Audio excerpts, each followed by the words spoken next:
Thousands of students eagerly gathered at Sales Hall on a crisp Friday afternoon for the Fall Student Employment Fair, driven by the pressing need to find on-campus jobs. But here's where it gets interesting. This fair isn't just another job hunt event. It represents a vital lifeline for many, especially since the university has imposed a staff hiring freeze that affects all regular employment avenues except for student positions. Organized collaboratively by the Center for Career Exploration and University Human Resources, the fair featured a broad spectrum of university departments and organizations. From well-known entities like Brown Dining Services to more niche groups such as Alumni Relations, dozens of employers were present to showcase a variety of student job openings available for the academic year. This hiring freeze has put a cap on typical staff recruitment, but student roles remain untouched, offering a unique chance for students to step in and gain professional experience while helping the university cope with workforce challenges. Maysoon Abu El-Hija, the Assistant Director of Campus Employment Development at the CCE, shed light on the event's deeper purpose. It's not just about landing a paycheck. Student jobs provide a critical platform for students to build pre-professional work experience, she explained. Moreover, working on campus means students have a direct role and influence in enhancing services that center around the student body, creating a more engaging campus environment.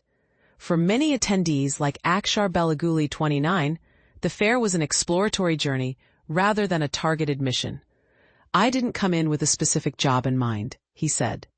I just wanted to discover what opportunities might catch my eye.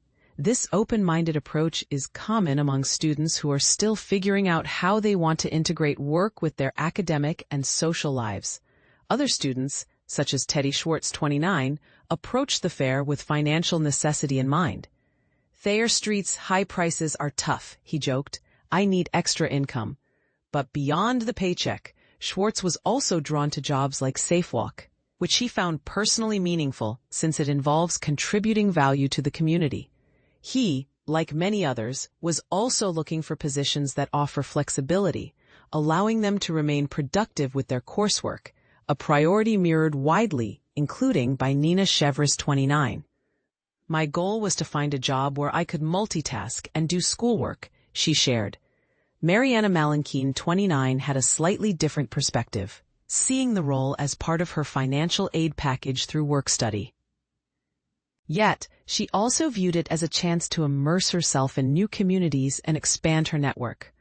I plan to apply to roles even outside my experience, she said, embracing the challenge and growth potential. Not all departments typically attract student job seekers, which is why the fair serves as a crucial platform for visibility. Ciara Cronin, marketing coordinator for Brown Athletics, mentioned that their department might fly under the radar for many students. The fair gave them a chance to connect directly and highlight some unique positions, like taking on the costume and character of Bruno the Bear, or performing the national anthem at events. They also promoted a new student ticketing process, illustrating how such fairs are tailored for multifaceted engagement. Meanwhile, Theater Arts and Performance Studies, TAPS, has seen a notable rise in student job applicants over the last 8 years. Rianne Shaw, Communications and Audience Services Manager at TAPS, wasn't entirely sure whether this spike is due to students' increasing desire to work or an actual surge in interest in her department. TAPS sought candidates for front-of-house roles, box office jobs, and evening building monitors, showing that arts and cultural departments offer diverse student employment. Student Accessibility Services, SAS, also took advantage of the fair's wide reach. Nicole Hernandez, an accommodations specialist, emphasized this event as a prime opportunity to interact directly with both undergraduate and graduate students, explaining more about their services. They were looking to fill positions like graduate exam support assistants, proctors, and office assistants, highlighting how on-campus jobs span both academic and support functions. In the spirit of creative collaboration, Allison LaPlante, Administrative Coordinator for Africana Studies and Rights and Reason Theater, revealed they were searching for a social media coordinator, an example of how departments are embracing digital roles to connect with the campus community.